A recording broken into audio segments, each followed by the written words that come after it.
he will likely be a game-time decision. The Clippers are in a tough place to try to snap their 5-game losing streak. They're in Denver to take on the defending champion Nuggets. The Clippers are 0-4 with James Harden. USC's women's basketball team has a bona fide superstar on their roster. Freshman guard Juju Watkins had a game-high 35 points Monday night in the Trojans' easy win over Lemoyne.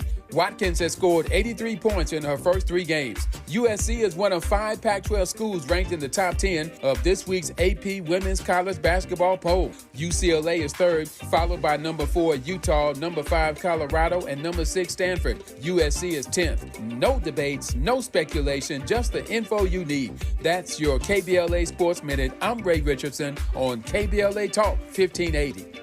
KBLA Talk 1580 invites you to join us in celebrating the season of giving by being part of the solution. As we enjoy great food, family, warmth, and well wishes in whatever our festive tradition may be, we share the beauty of the season by reaching out to the less fortunate. Please help us to help others with the KBLA Cover the Houseless Cozy Community Coat and Blanket Drive. All you have to do is drop off new or clean, gently used winter coats and blankets in the KBLA lobby during business hours. Now through December 20th, all of the coats and blankets will be donated to unsheltered individuals and families experiencing houselessness. Simply bring your donation to 4434 Crenshaw Boulevard in Los Angeles, near Vernon Avenue, from 9 a.m. to 5 p.m. weekdays. That's 4434 Crenshaw in historic Leimert Park. During the holidays and every day, let's remember, we keep us safe. We keep us warm.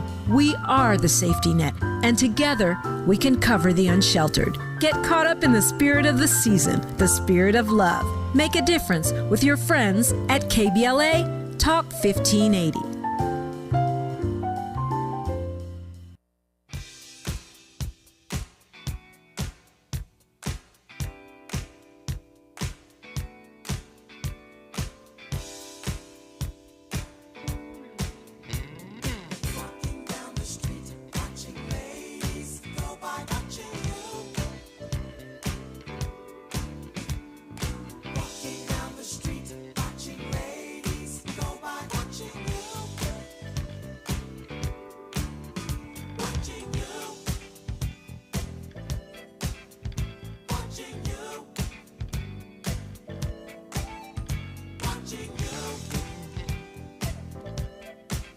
I'm Tavis Smiley, and I see what you did there, Miles. I see what you did there. Yeah, I see what you did there. We're about to have a conversation in this hour about a book called Seeing Others, and if you hear the lyrics to the song, you'll see why Miles, my board op, chose that song. He thinks he's cute. Anyway, the book is called Seeing Others, How Recognition Works and How It Can Heal a Divided World by Michelle Lamont.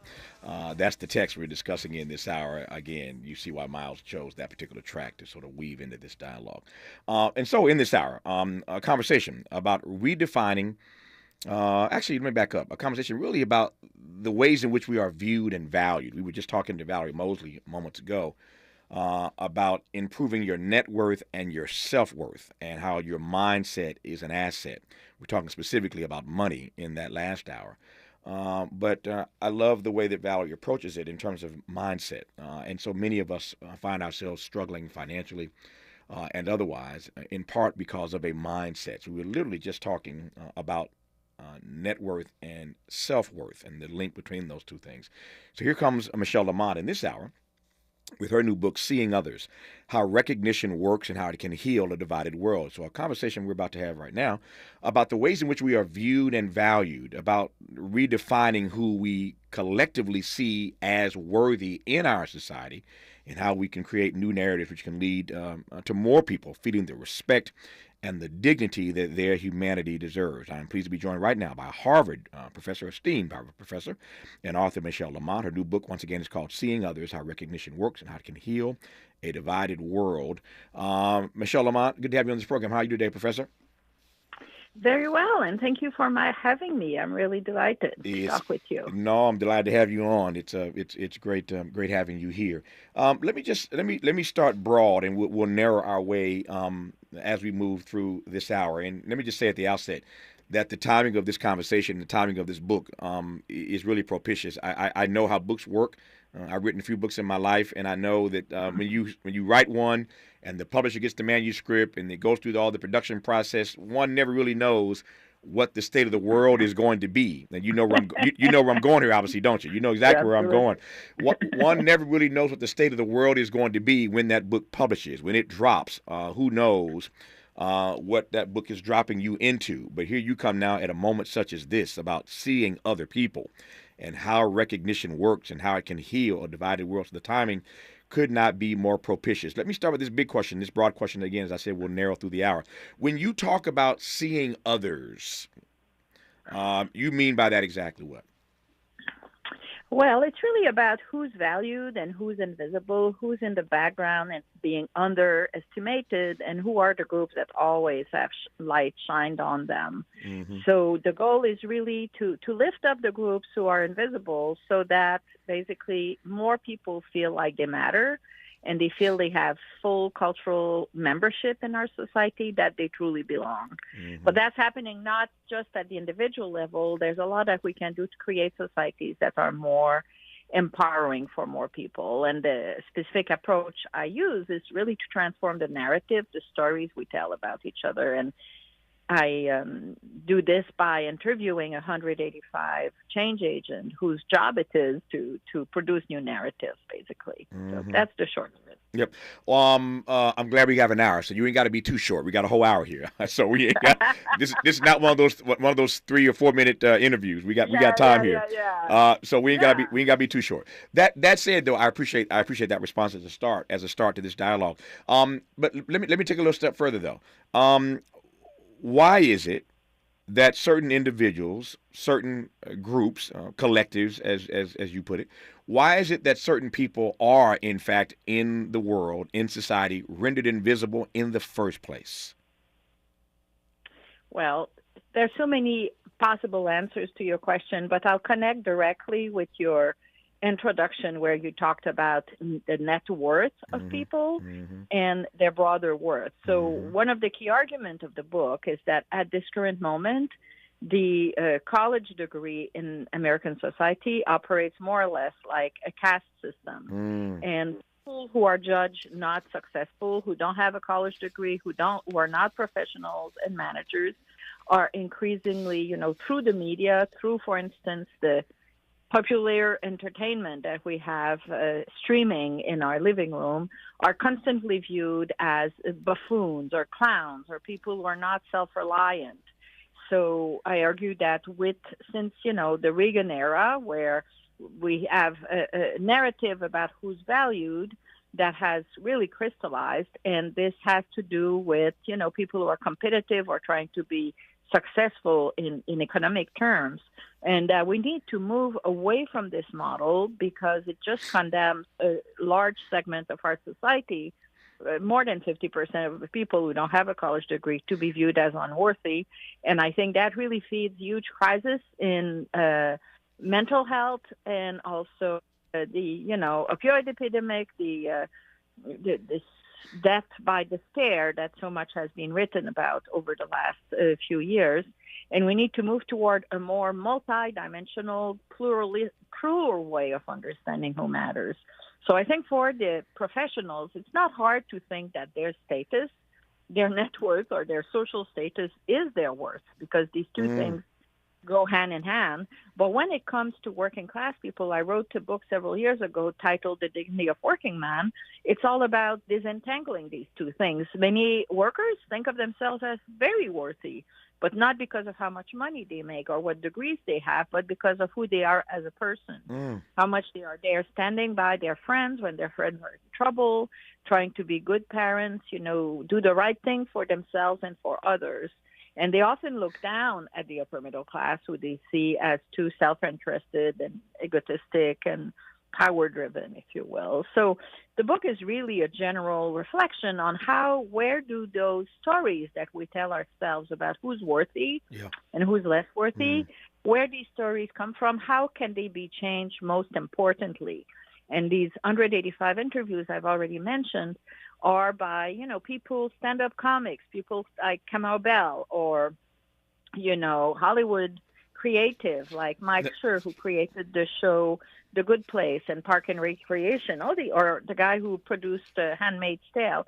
All these people are putting out new stories that we all register about who's worthy and who's not. No, there are some great interviews, and we'll tell you more about some people that she talked to for this book about seeing others and how recognition works, how it can heal a divided world. Just getting started, really, in this hour with Michelle Lamont. You're listening to Tavis Smiley. For all the freedom-loving folk, this is Tavis Smiley. I feel like freedom.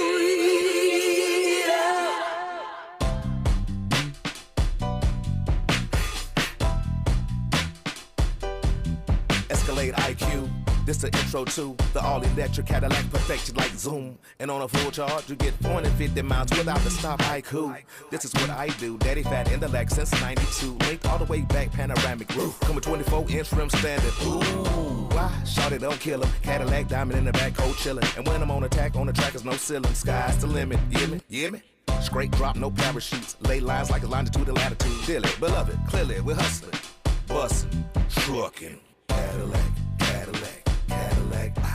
For more on the Escalade IQ, visit Cadillac.com. Available late 2024. GM estimate 450-mile range. On a full charge based on development testing and/or analytical projection. Consistent with SCHA 1634 revision 2017 MCT. Range subject to change prior to production. Annual rates may vary based on service factors, including ambience, temperature, terrain, battery age, and condition loading, and how you use and maintain your vehicle.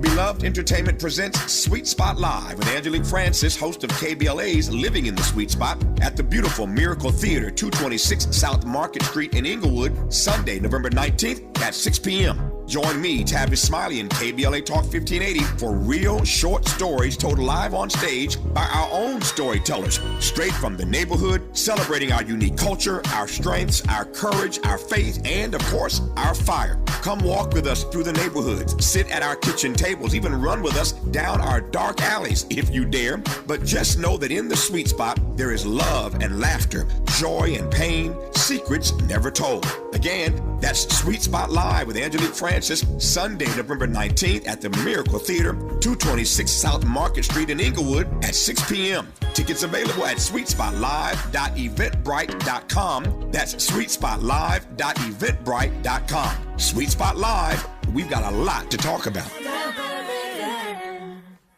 KBLA Talk 1580 is the exclusive media sponsor of this light of ours, activist photographers of the Civil Rights Movement. A dynamic new exhibition on view now at the Skirball Cultural Center in Los Angeles. This light of ours showcases more than 150 photos taken by movement insiders from diverse backgrounds that reveal the vital work undertaken by a broad coalition of organizers and everyday people whose collective action changed America. This light of ours is one of 3 temporary exhibitions currently on view at the Skirball, which together explore issues related to civil rights, immigration, and pluralism. Tickets and more information for all 3 exhibitions are available at skirball.org. That's skirball.org. SKIRBALL.org.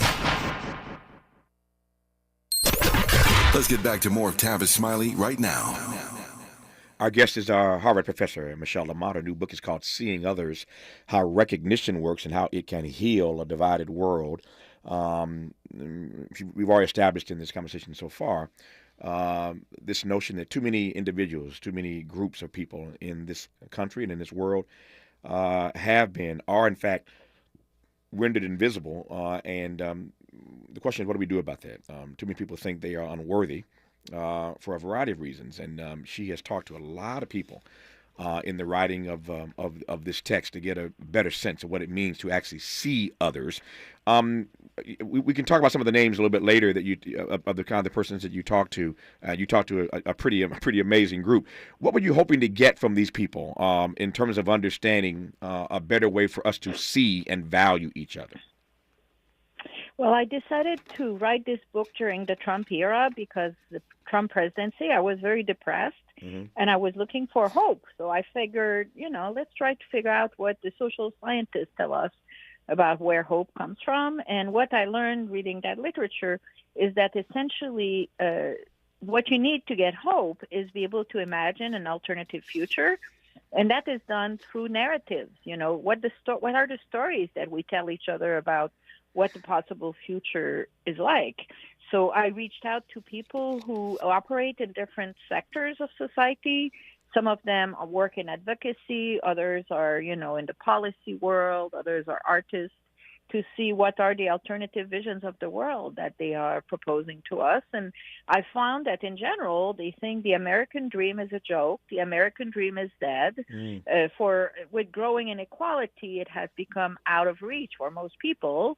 And instead of a world organized around consumption, which is frankly destroying our environment, upward mobility, many of them are promoting a different way of thinking about the future of our society, which really puts a lot of emphasis on inclusion and also on authenticity, living our life by putting our best self out there as opposed to pretending that we're something that we're not. And the book also draws on 80 interviews with Gen Zs, who are young people born after 97.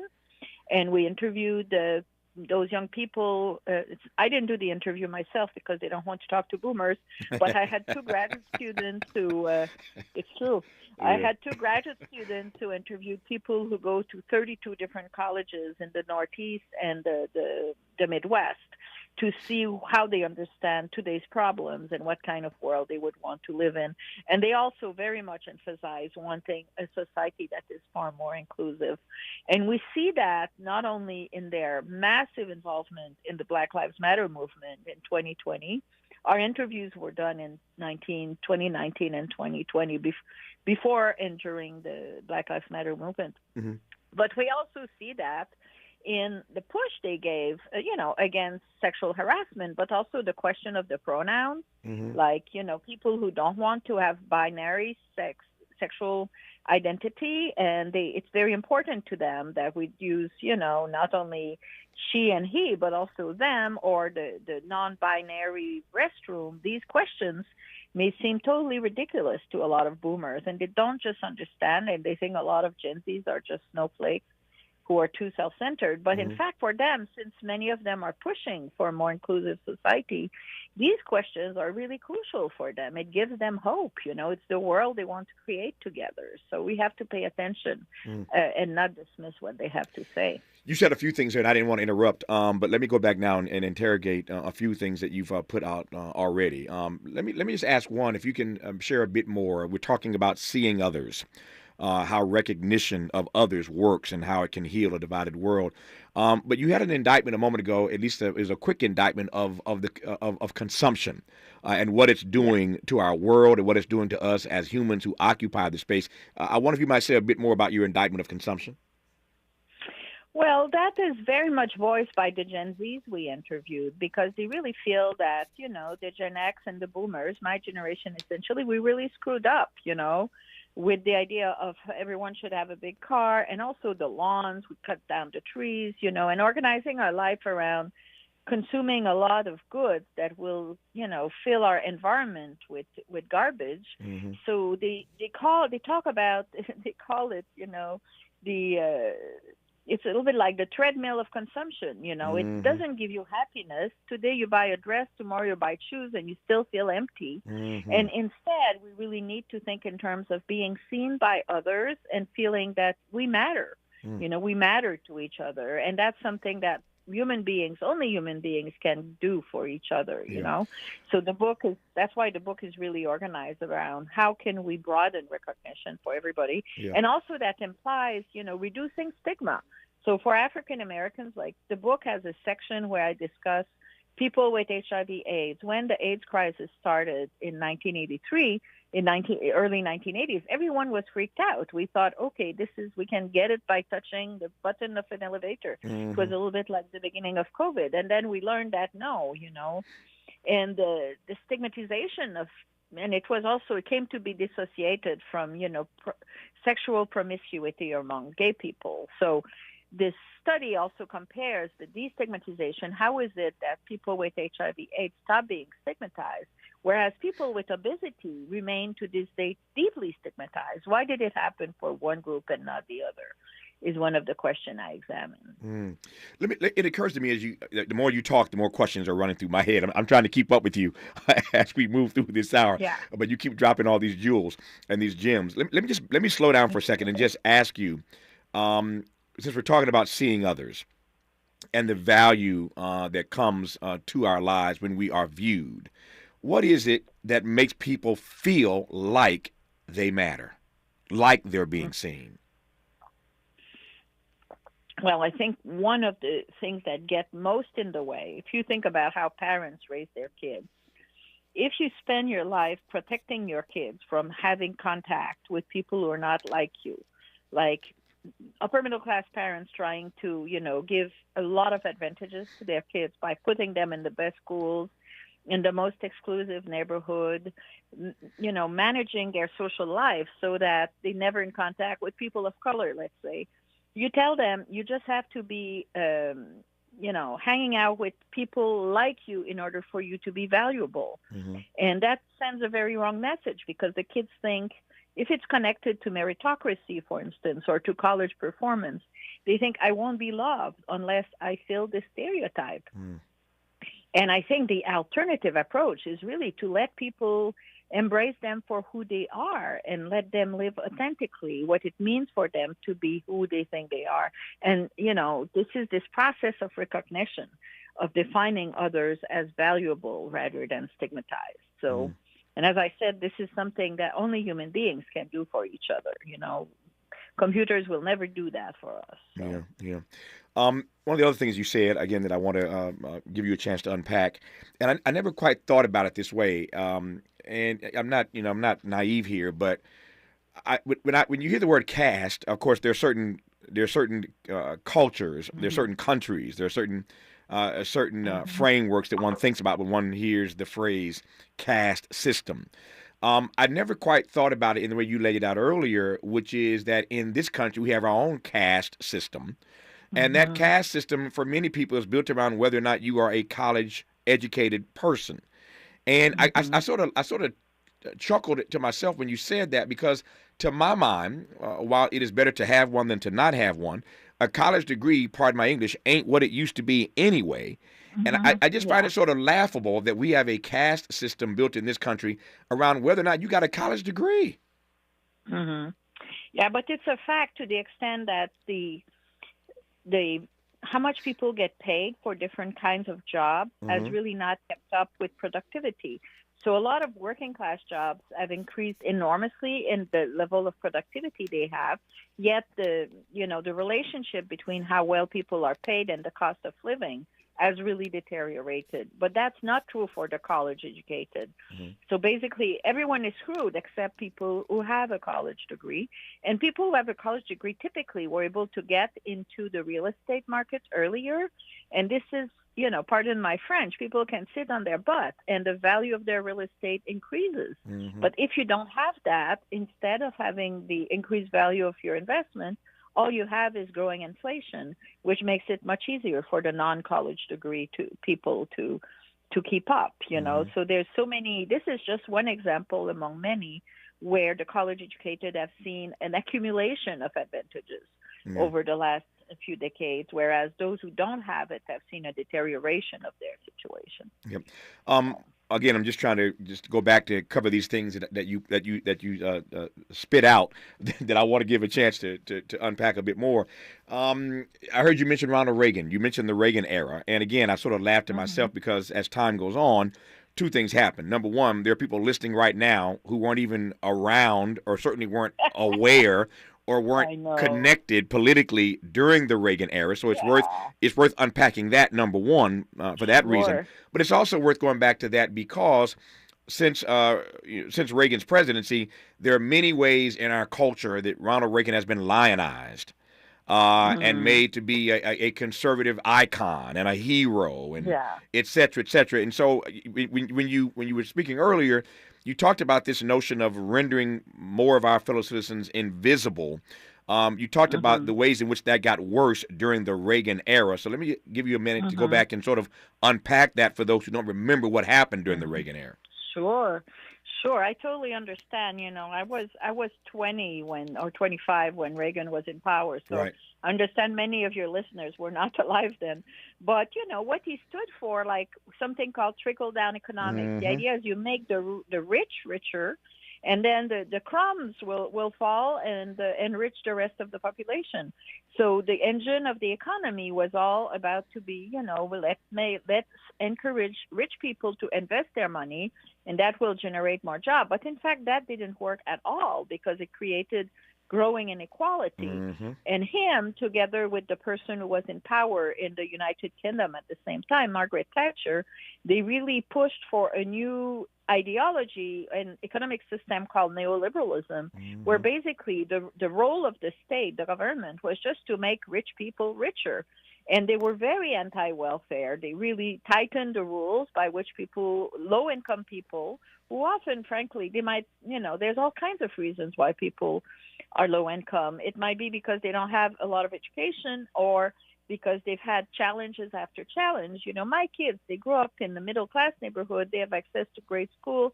They have two parents with the college degree, PhDs, so they are on an escalator. And if you believe in meritocracy, you think people get what they deserve. But the problem with this ideology of meritocracy is it really ignores how some people start with a huge advantage because of who their parents are, So this neoliberal ideology, in some ways, rests on an enormous lie, and it has become, over the last 40 years, since the early 80s when Reagan was in power, it has really come to consolidate what a lot of people come to think that's how society works. So low-income people are much more likely to blame themselves about their situation in life than they were 50 years ago. And, to believe in meritocracy, which is a defeating strategy, self-defeating strategy, if you don't have a college degree, because then it's easy to blame yourself as opposed to say, well, those who succeed in this system are those who are born with a lot of advantages. So there are a lot of other ways that I could describe this to you, but that's one of them. No, this conversation is getting richer than I even hoped or thought it would be. I knew it would be good, but it's getting richer by the minute.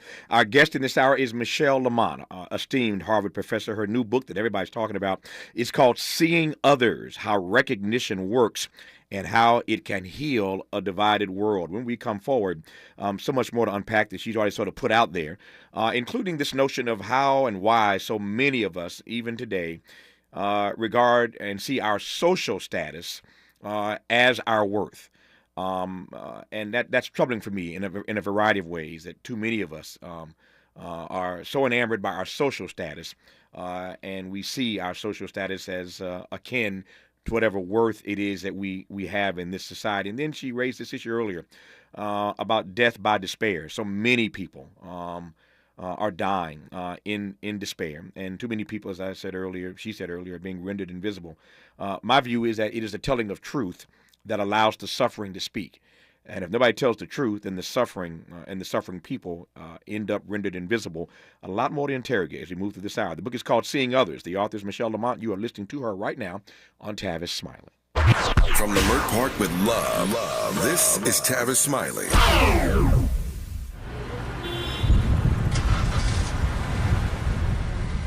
What's up, party people? It's your favorite MC's favorite rapper, MC Light here. And we're celebrating 50 years of hip-hop, authentically powered by Cadillac. And we're going to take it way back to where it started. It was only fitting that hip-hop began with teenagers at a back-to-school jam in the rec room of a South Bronx apartment complex by an 18-year-old brother. By the way, I'm also sure he had a Cadillac parked outside. He noticed the energy on the dance floor when they switched between two turntables, extending the beats, repeating the breaks, and never losing the rhythms. And that was the birth of hip-hop. And from that moment, it took off. For more on how Cadillac is celebrating hip-hop's 50th, visit Cadillac.com/audacity. Good morning, everyone. Thank you for joining us on this Tuesday, November 14th. I'm Mike Moore. Now here's the latest from the Black Information Network. In Illinois, Chicago is getting a new health chief Mayor Brandon Johnson has selected Dr. Olusimbo Ige to replace Dr. Allison Arwadi, who was fired in August.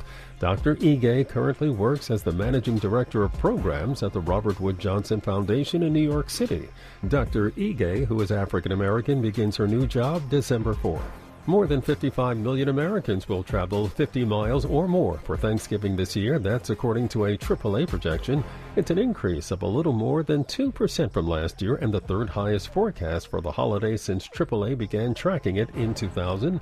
Most will drive to their destinations. And that's the latest. I'm Mike Moore from your 24/7 news source, the Black Information Network and BINnews.com. Staples Holiday Deals mean amazing savings for the holiday season. Right now, save 50% on custom holiday cards and invitations, as well as custom photo gifts like mugs and calendars. Offer ends 12/16. Visit staples.com/print for more details. Have yourself a merry little holiday deal at Staples. Think It Up is an initiative to activate student-powered, teacher-led learning projects. Students and teachers, how can you spark great learning experiences in your classrooms today? Join at thinkitup.org. Is this the time? This is the KBLA Sports Minute with Ray Richardson. The Lakers and Clippers are back in action tonight. The Lakers are at home against Memphis. LeBron is questionable with a calf contusion in his left leg. He will likely be a game-time decision. The Clippers are in a tough place to try to snap their 5-game losing streak. They're in Denver to take on the defending champion Nuggets. The Clippers are 0-4 with James Harden. USC's women's basketball team has a bona fide superstar on their roster. Freshman guard Juju Watkins had a game-high 35 points Monday night in the Trojans' easy win over Lemoyne. Watkins has scored 83 points in her first 3 games. USC is one of 5 Pac-12 schools ranked in the top 10 of this week's AP Women's College Basketball poll. UCLA is 3rd, followed by number 4 Utah, number 5 Colorado, and number 6 Stanford. USC is 10th. No debates, no speculation, just the info you need. That's your KBLA Sports Minute. I'm Ray Richardson on KBLA Talk 1580. We've got a lot to talk about. Hi, I'm Zoe Williams, a.k.a. the Voice of Reason, encouraging you to join me weekdays from 7 to 9 p.m. for the world's most intriguing relationship radio roundtable. Every night, I facilitate and encourage our loyal listeners to participate in the most engaging relationship discussions you'll hear anywhere. So make it a point to rendezvous with me, Zoe Williams, the Voice of Reason, Monday through Friday, 7 to 9 p.m. Pacific Standard Time. Trust me, your relationships will never be the same. The VOR is on fire tonight. Unapologetically progressive. KBLA Talk 1580. We've got your black. When breaking news happens, keep it locked to KBLA Talk 1580. So pleased to announce that the 43rd mayor of the city of Los Angeles is on the phone. Mayor Karen Bass, good morning. Good morning. How are you doing, Dominique? Good. You must be incredibly swamped right now, and I appreciate you checking in. It's indefinitely what we're hearing, that the 10 freeway to be down? Yes, that is the case. All of those travel apps, pay attention to those. As we get information, they've been uploaded right away. So those maps should be accurate. But we actually are trying to tell people to stay on freeways, to follow the route, because our streets can't handle 300,000. Yeah. Our streets would be parking lots. There is metro, there is public transportation. So they're increasing the frequency of trains and increasing the frequency of buses. So you can go to 511 and learn about metro. You can go to emergency.lacity.gov to learn about any information on the city. This is a time for all of us to stay together. We're trying every avenue possible. That's why it's so important that you reached out, Dominique. Always want to make sure that the KBLA audience is up to speed. Mayor Karen Bass, thank you so much. Godspeed. All right, thank you. At KBLA Talk 1580, we've got your black. Ask any former youth in foster care what they missed most while growing up, and they will most likely answer, someone to show me unconditional love. Now, isn't that something we all wished we could experience? Here in Los Angeles, up to 40% of homeless youth on our streets identify as LGBTQ+. The most prevalent reason for homelessness among this population is the rejection they've experienced from their own families. The LA County Department of Children and Family Services and Raise a Child are searching for safe, nurturing, and affirming foster parents within our community willing to stand up and serve all children and youth in foster care, especially LGBTQ youth. Learn the many benefits to becoming a foster parent. Attend a free Raise a Child virtual or in-person informational event to learn more. RSVP now at raiseachild.org. That's raiseachild.org. And thank you. He's rooting for everybody black. Everybody black. More of Tavis Smiley coming your way right now. More of Tavis Smiley in dialogue with Harvard professor Michelle Lamont. Her book is called Seeing Others, How Recognition Works and How It Can Heal a Divided World. We'll get to that last part about healing a divided world later in this conversation. I'm still just trying to unpack some of the text to give you a better sense of what you're going to read when you get inside of it. Once again, it's called Seeing Others, How Recognition Works and How It Can Heal a Divided World. Let me come right to 3 or 4 things I want to get to right quick, Professor Lamont, if I can. One, again, no naivete here either, but we've always lived in a world where people equate their social status with their self-worth. But as I read your text and as I hear this conversation, there are more and more everyday people who are starting to indict that particular frame. Absolutely. And that also varies cross-nationally in a sense that in a society like American society, through the notion of the American dream, we've really enshrined and celebrated upward mobility. The workers are in some ways more under the influence of the admiration of socioeconomic success. And one of my books is a comparison of French and American workers. And I saw that French workers, I'm not French, by the way, I'm Canadian. So I study both societies as an outsider. But in France, the workers are far more skeptical toward the successful people, and they're far more critical of them. They don't think necessarily that there are people who are worthy of admiration. So in some ways, I think the American workers end up being a little bit the prisoner of the American dream because there's no widely available alternative that would help them feel very worthy. Although things have changed since Black Lives Matter, I think, because it was such a powerful moment in favor of social justice. So the current wave of unionization and the various victories that union workers are experiencing, often what they're asking for is not only money. Of course, money is extremely important, but requests like the UPS strike, the truckers wanted to have air conditioning in their cabin, or at Amazon, the workers wanted to have restroom breaks, So these things, they're not only about quality of life, they're also about dignity and wanting to be treated as worthy people by their employers. And, the examples are multiple. The UAW strike, the auto workers strike, I mean, there was massive mobilization in part because people felt it wasn't fair that those automobile producers had been bailed out by the government, and now that they were doing well financially, they were not redistributing resources to and increasing the pay of the workers. So I think, the current moment is a very positive one, I think, because Black Lives Matter, there's a lot of young service workers, people of color who were involved in these mobilization, and they're now at work in various places like Amazon, and they're pushing for more justice in their workplace. So I'm optimistic about the current moment, frankly. Since the book is called Seeing Others, and given what you just laid out, I wonder if I could just ask you expressly what you would say to employers in this country about seeing others, namely seeing their employees. Well, there are new studies that show that if employees give their workers a little bit more flexibility when it comes to taking time off, to bring to the doctor their elderly mother or to go to their kid's school, if the employer treats their worker as full human beings, not only as production machine, but also as human beings, it means that the workers will show more loyalty toward their employers. There will be less turnover.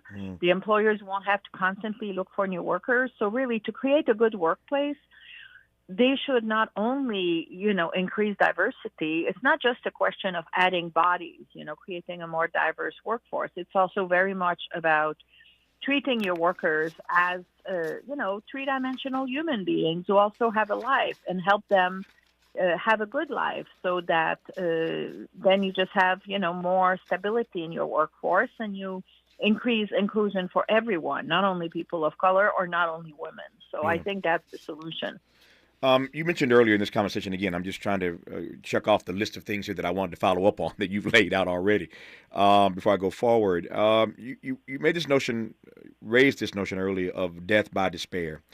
And every one of us, I suspect, knows somebody, someone who we have seen essentially die in despair.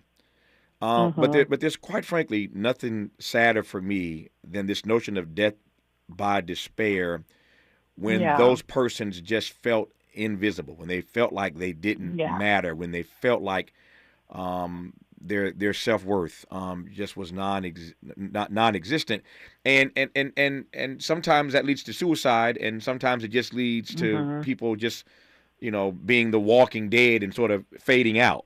But what say you about this notion, if we're talking about really seeing each other, if we're talking about the ways that we're viewed and we're valued, how is it that we can live in a society where too many fellow citizens end up dying in despair or by despair? Well, this expression, death by despair, is the title of a book by two economists, Adam Case and Angus Deaton. And what they show in their book is that basically, as the working class has lost steam in American society, and also the lower middle class, a lot of people have had, if working class men cannot be providers anymore, it's much harder for them to join associations, go to church, find a woman or a partner with whom they'll have children, and they tend to isolate themselves. And it has really fed substance abuse, the opioid epidemic, the number of suicides, the number of alcoholics that we have in our society now. So in other words, the price we pay for growing inequality is also the fact that a great many people don't find in themselves the desire to live anymore, and they find ways to become extremely self-destructive. So, the solution, I think, is not only to create a society that distributes its resources more broadly, but also to fight against the stigmatization of people. People get depressed or discouraged for all kinds of reasons that often have to do with people underestimating them, not having faith in them, So, of course, there's the stigma and the racism that African Americans experience. So one of the things that epidemiologists write about, those are people who are experts in population health, they write about the wear and tear of everyday life, the experience of inequality that gets under the skin, and which translates into major racial differences in health outcomes. So, for instance, incidents of, not only mental health problems, but also cardiac incidents, or they call it allostatic load, the stress that gets under your skin that has a long-term negative impact on your health. So it's really serious in terms of how much money we spend. Not only that, but what kind of society we create if we're not able to deal with the growing homeless population in LA or in San Francisco or in Philadelphia. The collective quality of life is just extremely negative, not only for the poor people who are having, terrible life conditions, but for everyone, because if we live with other human beings that are being dehumanized on a daily basis in front of our eyes, it's difficult for collective well-being to prosper. It's impossible. When we come forward, I want to see if I can weave two notables together, at least what they've said. Dr. King once famously said that you cannot legislate morality. Not just once, he said it more than once, but he's right, that you can't legislate morality. The great singer Bonnie Raitt put it this way: I can't make you love me if you don't. I can't make your heart feel something that it won't. That's my way of pushing toward this question of how we convince, since we can't compel, can't make them, how do we convince people to see other people? How do I convince you? How do I compel you, to the extent I can, to see my humanity, to see my dignity? It's one thing to say seeing others, but how does one go about doing that? And moreover, how then does seeing each other, How does that recognition help heal a divided world? More when we come forward with the author of the book, Seeing Others, Michelle Lamont, on Tavis Smiley. Unapologetically progressive. Unapologetically black. You're tapped into Tavis Smiley. What is dedication? My biggest fear in the middle of my addiction was that my kids wouldn't have a father. And I started thinking, you know what?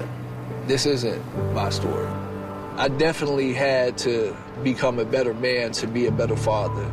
It's important to me that my kids are empowered and truly believe that if they can think it, they can do it. That's dedication.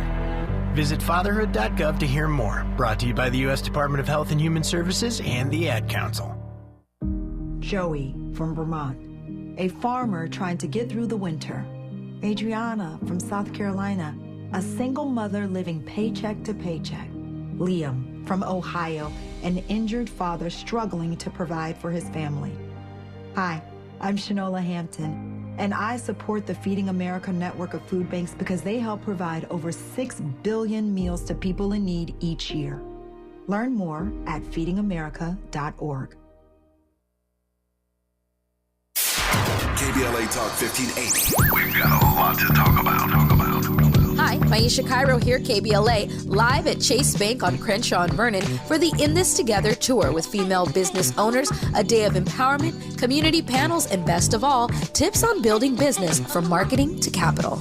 I'm here with Lisa Stevens, Senior Business Consultant with Chase for Business. Lisa, what's one tip you'd give to business owners here in the Crenshaw area? I love that you ask that question. I'm originally from Brooklyn, and I grew up in an area that's very similar to Crenshaw. So this is near and dear to my heart. And if I could only leave a business owner with just one, I would tell the business owner to identify their why. And I think that is so important because your why is going to be that strength on those days where you feel like you're struggling.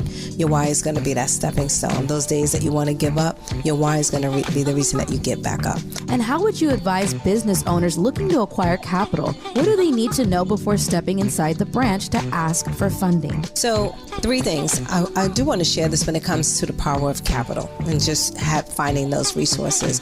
Understand that capital is a 3-part of a business, right? It's not always about the monetary piece, but if you first put that intellectual, right? What do I need to know? That social, who I need to know, that will help you to then package for that monetary piece. So no matter who you're banking with, you should know your banker.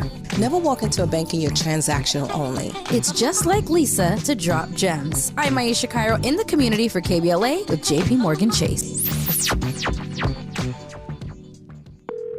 Discover, this is Danny. Hi, it's Jen Coolidge. I just want to thank you for making me feel so special. I earned cash back on debit for my dinner party groceries. That's great. But with Discover Cashback Debit, we give everyone cash back on everyday purchases. Anything else I can help you with? Are you hungry? 'Cause everyone left after the asparagus sorbet. Introducing Discover Cashback Debit, a checking account with cash back. It pays to Discover. Eligibility and terms at discover.com/cashback debit. Discover Bank, member FDIC.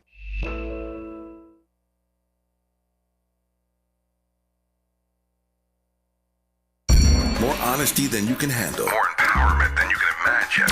You're tuned in to Tavis Smiley.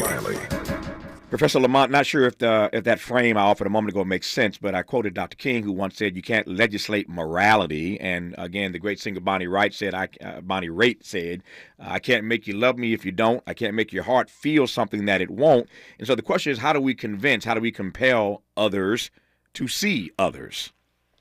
Mm-hmm. Well, what I put my money on in the book is the transformation of narratives.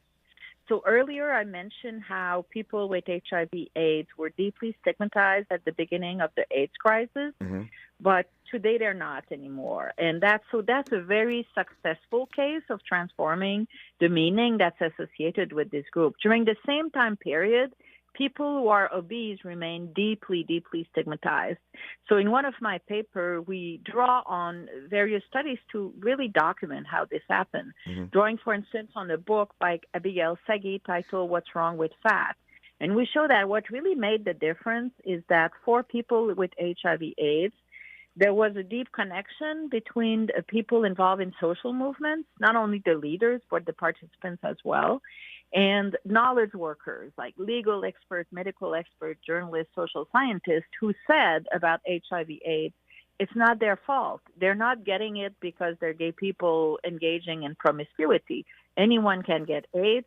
And then you had people like Magic Johnson who came out and said, I have AIDS, tall, black, healthy athlete. And then you had Lady Di who showed up, removed her glove, and was shaking the hands of people like AIDS. So really important, iconic people who showed by example.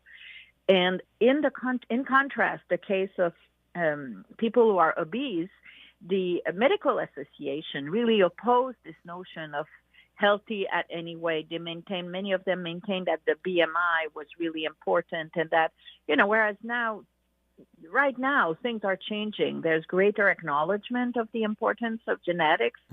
So it's not that people who are fat are lazy or they don't take care of themselves. It's also, there's a lot of other factors that. So the takeaway here is it's true that you cannot force someone to love you. On the other hand, if in our environment we surround ourselves with stories about these various groups that are stigmatized, that provide alternative explanation, like why are low-income people poor? Is it because they're lazy, or is it because they have structural inequality? There's a lot of deficit that they experience at school because they don't have access to the best school, etc. So we can provide many answers about the groups that are most stigmatized, why they are like this. And if we change the narrative, it really helps with acceptance. And similarly, I'll end with, I know this is a long answer, but one example is I study an African-American artist who created a video titled Question Bridge. Your listeners can Google it on YouTube. And for that, he interviewed 150 black men across the U.S., and he asked them, what's your experience about being a black man? And he found the only thing all these men have in common is the experience of the stereotype and the discrimination that black men experience. But what they did also is that they created an association with the Black Men Achievement Organization, and they used this video and showed it in a great many community centers and high schools to create conversation about the negative stereotypes about black men, to really create social change by exposing people to the question, not men, but people of all colors. And this is creating a social change through narratives, and that's exactly what my book is about. So it's true, you cannot force someone to like you, but on the other hand, you can tell other stories about why people have the experiences they have, and some stories are more stigmatizing than others. And it helps people to understand, to walk in other people's shoes, if you will. Nope, I understand that. I receive it. Our remaining moments with Michelle Lamont when we come forward on Tavis Smiley. If you're like me, 60 and retired, making ends meet, especially here at the supermarket and drugstore, is tough. I'm so blessed to have found benefitscheckup.org. It's a free and confidential website from the National Council on Aging that connected me to $1,200 a year in programs that help pay for food, medicine, utilities, and more. Maybe it can help you. benefitscheckup.org. My daughter was diagnosed with a rare malignant rhabdoid tumor on the spine. They sent her straight to St. Jude. My hope was gone. But when you get there, everyone's like, hey, we're not going to give up. And when you see other people not giving up on your child, that makes all the difference in the world. When I found out I didn't have to pay, I was just grateful. They saved my baby's life. Finding cures, saving children. Learn more at stjude.org. KBLA Talk 1580. We've got a lot to talk about. KBLA Talk 1580, connecting you with services and solutions. Stay Housed LA has the resources you need to know your rights and the legal support to back them up. The COVID-19 pandemic has cost people their jobs and livelihoods. This has left an estimated 1/3 of households not being able to make rent and facing losing their homes. This is a fear no one in our community should have to face. You have rights, though, and Stay Housed LA is here to help.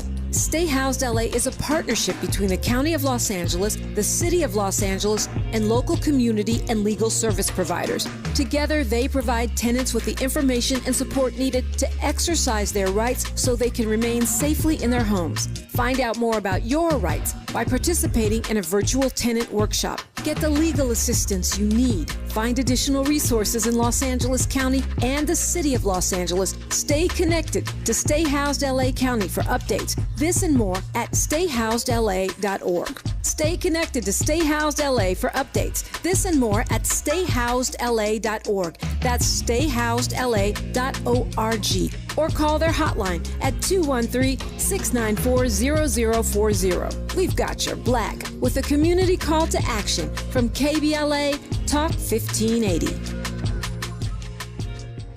The possibility of lung cancer can be pretty scary, especially if you're one of approximately 8 million current or former smokers at high risk. That's why SaveByTheScan.org wants you to know that now there's a breakthrough low-dose CT scan that can detect lung cancer early, and it only takes 60 seconds. You stop smoking, now start screening. For an easy quiz to see if you're eligible, visit SaveByTheScan.org. It could save your life. SaveByTheScan.org is brought to you by the American Lung Association's Lung Force Initiative and the Ad Council. Helping to make you the most knowledgeable person in your circle of friends. This is Tavis Smiley.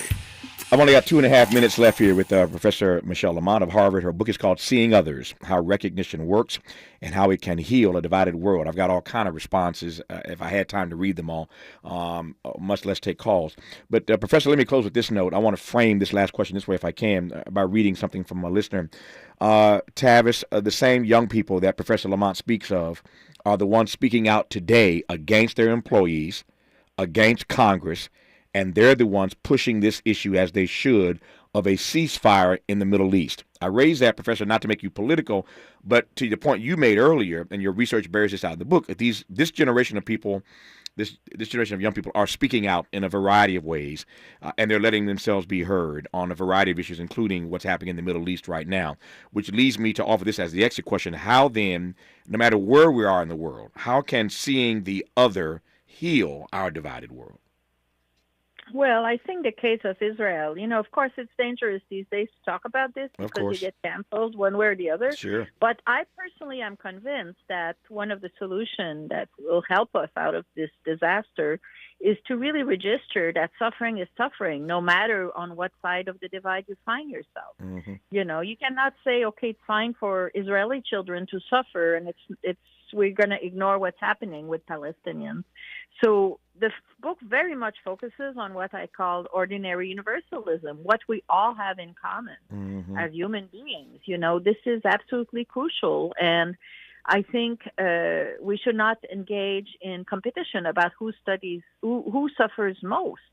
Because whether we're talking about, Native Americans and African Americans in this country, we have to register that dignity is crucial for everyone, no matter what kind of suffering you're facing. And that sometimes can be very difficult. For instance, some people may have very little sympathy toward white working class men who've experienced downward mobility and who turn toward white nationalism and racism as a way to live themselves. So how can you show sympathy toward these people if you're a victim of their racism? It's very difficult. And yet dignity, dignity is something that we can all have. It's not like a pie where if I get the piece, you don't get one. That's right. Dignity is it is and ought to be non-negotiable. And you're right. It ain't like a piece of pie. My dignity does not diminish yours and vice versa. I love that phrase, ordinary universalism, otherwise known as what we have in common. That's the word of the day. The book is called Seeing Others, How Recognition Works and How It Can Heal a Divided World. The author is the esteemed Harvard professor Michelle Lamont. Professor Lamont, thank you for this work. Thank you for your witness. Thank you for this conversation. I've enjoyed this immensely. All the best to you. More of Tavis Smiley when we come forward. KBLA 1580 Santa Monica.